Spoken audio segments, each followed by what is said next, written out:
Hello Mzansi, you are listening to Farmers Inside Track, proudly brought to you by Food Forum Mzansi.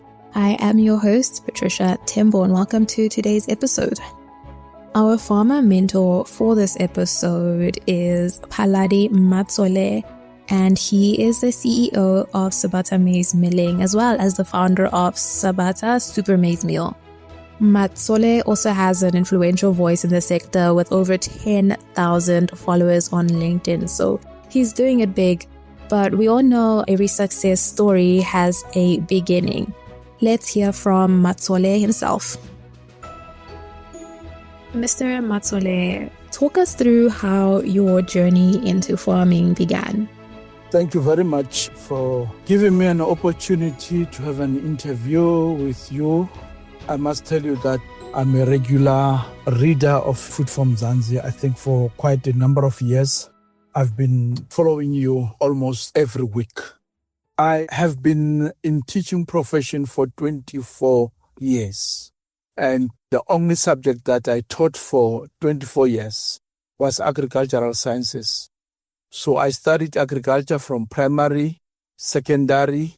I went to Teachers College where I trained for 3 years, and I went to a university for 2 years. I also went to the third university for another 2 years studying agriculture. So I have a deep understanding of agriculture as a sector and as an industry. So I was motivated by my studies to start operations. I think I started operations as early as 2003, where I was using a municipality communal camp to raise some livestock there, and you sell them, and you buy, you sell. That's actually how I started. I started actually with livestock. But with time, I realized that I have a deep passion for crop. I then started as early as 2010 to produce crops. I remember very well the first field crop that I produced, it was soybeans. So that's actually how I started my primary operations. In 2010, I started with soybeans. I think it was 54 hectares. And the following year, I was given a lease by my municipality, Mafube municipality. I've got a very good relationship with this municipality. And maybe on the same score, I must encourage all the emerging farmers and those who are entering the sector to establish good relationships with their municipalities. Because our municipalities are having arable lands that must actually be utilized by our people. But having a good relationship with the municipality, especially your LED department, that to me was a boost for my journey. So I ended up leasing close to 292 arable hectares from my municipality, Mafube municipality at Frankfurt in the Free State. So that is how the broader journey started. Wow, it's been quite the journey. It sounds, that you've started from livestock and then went into soybean and then into agro-processing, which is how you started your maize milling company. So maybe talk us through how you've managed to scale from that period when you started maize milling. With time, I realized that I need to grow, and the only thing that came to my mind was to do agro-processing. I started my plans in 2016, 2017. I was supposed to start producing my maize meal in 2019. Then there was COVID. So COVID stopped all the operations regarding maize milling. But I continued. In 2020, I was now using extra land from Mpumalanga because I'm having something like 513 hectares that I'm leasing at Mpumalanga as we speak now. So because of the climate in Mpumalanga, one is doing relatively better under dry land. So that is how I came to scale my business to what it is now, especially when it comes to a production of crops. You've mentioned how funding is usually the main challenge for most farmers, including yourself. How have you navigated this? The biggest challenge in agriculture and agricultural business is funding.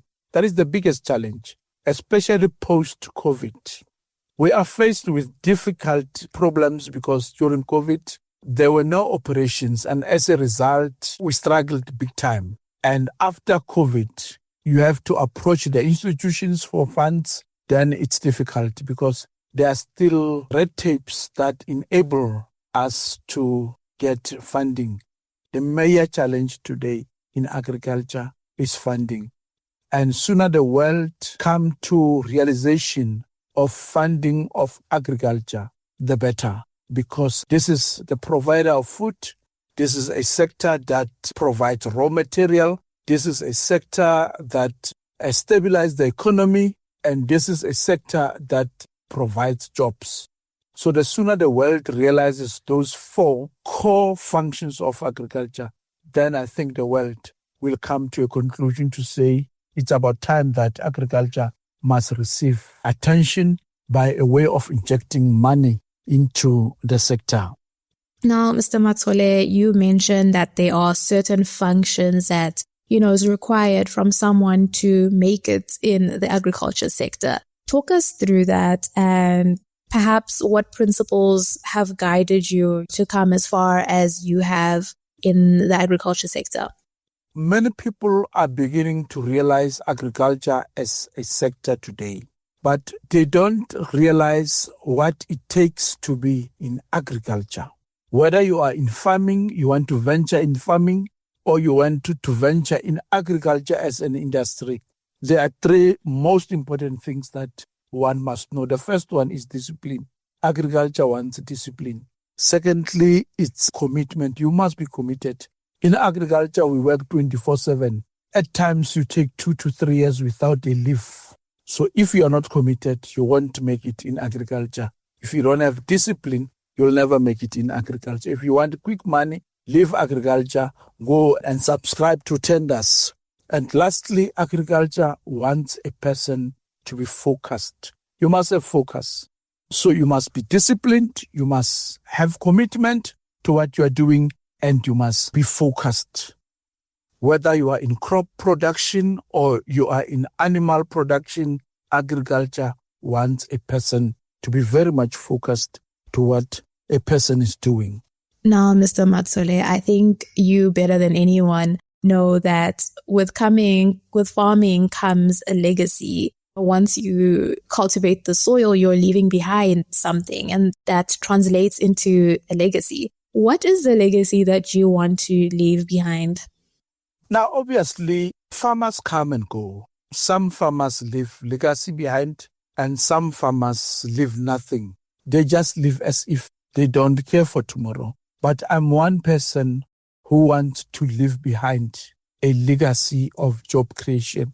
I want to leave behind a legacy of building a branch from the scratch, a legacy of building a brand on your own and working hard with passion for your brand.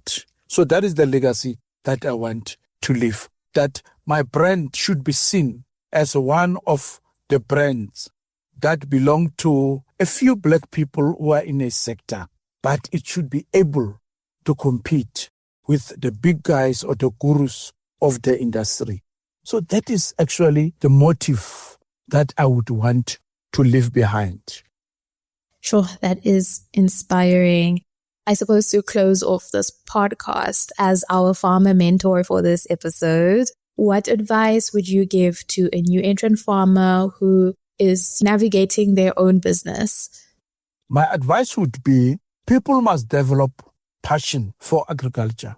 If you think you want to produce vegetables, you must have love for vegetables. Firstly, you must have researched the market.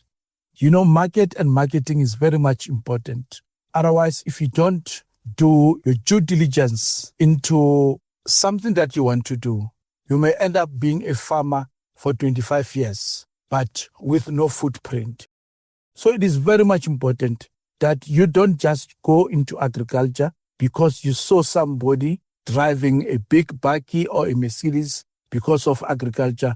Now you think you'll prosper like the same person. It doesn't work that way. You must have passion. It must come from you that I want to produce vegetables.